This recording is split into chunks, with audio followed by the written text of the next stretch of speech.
DJ Uiagalelei looking good after Friday's practice. First time he got to speak with the media this year. I'll play some of the video here for you on the screen, and I'll talk to you about kind of the questions that he was discussing or was asked during the meeting or during the interview. As you know, last year DJ didn't do very well. He had 2,246 yards passing with 9 touchdowns and 10 interceptions and played every single snap. Was ranked as one of the worst quarterbacks in the ACC after starting the season being in the Heisman Trophy race and going from basically first to worst very, very quickly. And not all of it was his fault. Obviously, he battled injuries to his right knee, and he broke his finger on his throwing hand. And then he had a lot of receivers that were out injured, and we've documented many times all the drops and things like that. But as you can see right off the bat, DJ has been losing weight. That's kind of the elephant in the room, I guess you could say, is he has lost a ton of weight. Said that originally he had gotten up last year around 260 pounds, and now he's around 240, and he even wants to lose even more. I've said in our live shows that I'd like to see him 222 for 22. It's really more of a joke for me, but I don't think he can get down to 222, or maybe he wants to get down that low. But he did say that he's looking to push himself even further in his weight loss to 235 or even 230. So he is definitely getting there. Obviously already down 20 pounds. It'd be nice to see him get down maybe even 15 more, or maybe 10 more.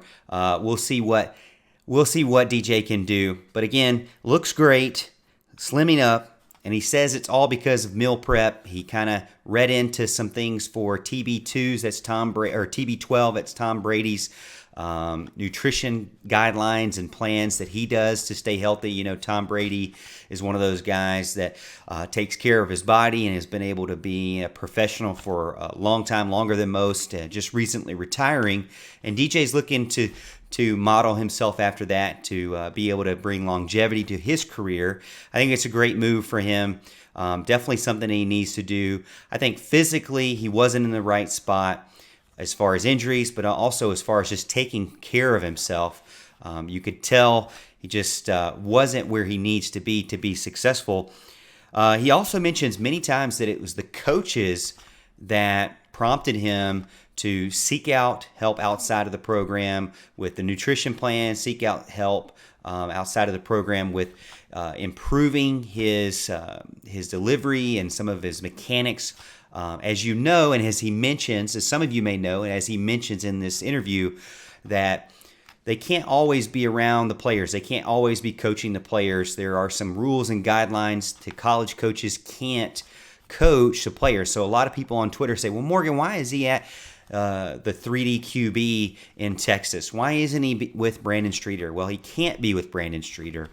Sometimes players are not allowed to be with their coaches like they used to be in high school as much. So there are on and off periods on when they can be coached and how they can be coached by the staff. So what players to his level do is they seek it out elsewhere. But that wasn't without guidance from Brandon Streeter. Even Dabo Sweeney got in on it and made sure that some of the boxes that they were looking to have checked were checked during the offseason for DJ. Obviously, it seems as if the nutrition was a box there, and it definitely was checked. And he even admits, he says, hey, you know what? Looking back on last year, winning the national championship was the goal and is the goal for a program like Clemson. Going 10-3 was not the goal. And even though it was not a failure by any means, it definitely wasn't the goal. But he looks back not as last year as not as a failure, but a blessing in disguise, something that he can learn from, and he can become stronger through going through those trials to prepare him as he goes further in his career. He feels like he's 100% healthy or getting close to being 100% healthy, and he's very excited about having guys around him that are healthy. when he was asked about the wide receivers and the new guys that are coming in and also the guys that are coming back and performing at a higher level because of their health, he instantly smiled. And that's what we see a lot in this video here, in this interview, post-practice. He's smiling. I think that is key. There's many of these interviews where he's just not looking like he's excited to be there. He's not looking like that he wanted to be there or wanted to answer any questions. His mind was elsewhere. You don't see that now in this interview with DJ. And I think that does nothing but bring him to a better spot and bring this team to a better spot, because whether he was prepared or not last year, he is the leader for the Tiger team, especially on offense. But if they cannot get it together on offense, then it hurts the defense. And it puts all the weight on their shoulders. You don't want that for the Clemson Tigers, even though that they could handle it. Even the defense, even the top level defense began to crack. One of the biggest things that he said that he looks back on why he wanted to lose weight was so that he can be faster, more mobile. He didn't actually feel like he was as affected by his weight because he's always been a big guy. I've mentioned this on the show. You look at his uncles, you look at his dad, look at his brother. They're big dudes. So he can, maybe he will never be super skinny. Maybe he'll never be a stick figure, but he can be healthier and improve. So what did he do specifically? While he did not say he cut out Bojangles completely, he said that he is doing it in moderation and just making sure that he keep his sweet tooth intact, and that really in check. And that really resonates with me, because I'm one of those people that I like to go and snack and get a Reese's cup here and there, and then go get some ice cream after dinner. So I also have a sweet tooth, and it's definitely something that I want to keep in check too. I've got a lot of friends that have done nutrition solutions or Nutrisystem, and it's worked really great for them, where they get it delivered to their house. He said he didn't say what brand, but he did say that he's also getting meals prepped for him so that he doesn't have to think about it. And so it keeps him in check and doesn't have to go deviate from the plan. I think that's great. I've done Weight Watchers in the past and lost some weight. I've done different kind of meal prepping, whatever you need to do to have a better plan, to have a better career, and to be able to better yourself. And he also mentioned something that I feel like a lot of nutritionists mention this, a lot of top-level athletes mention this, is that you treat what goes into your body like it's fuel. Don't think about it as something that just tastes good, or just something to satisfy your taste buds or your desires, right? You got to think about it as if it is food fueling your body to get you to be at a higher level, or a higher level of performance. And for him, he thinks of himself as like a Ferrari. So not only is he putting in 87, and he's not putting in 87 fuel, he's putting in the high grade octane in there. He wants to treat his body like a performance supercar out there, like a Ferrari. So whatever you put in there is important. Fast food is one of those things he wanted to eliminate. Ice cream's another thing he wants to eliminate.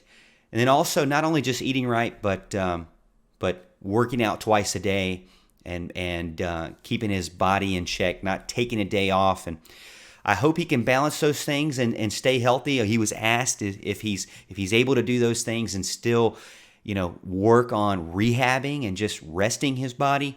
And he says he feels like he is balancing those two very well. So able to keep himself keep time available for practice and improving his craft, but also giving himself that rest time as well.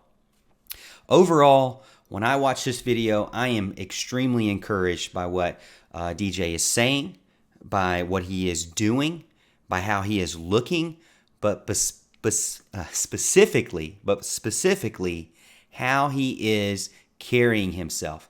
I mean, he is smiling, he's upbeat. Anytime a reporter, a writer like David Hood talks about him or asks him a question directly. He looks him in the eye. He's polite like he always is. But the one difference is he's got that nice smile on his face and shows that he is liking where he's at. He's in a good spot. And he has that confidence that he needs to continue to keep building on. We know there's a lot of things going on physically. We also know a lot of things going on with him outside, off the field, mentally. It seems as if the QB for Clemson is making strides to improve and get better and come out better on the other side. And really, as a Clemson fan, and I've said this many times, we can be critical. We can talk about his play on the field.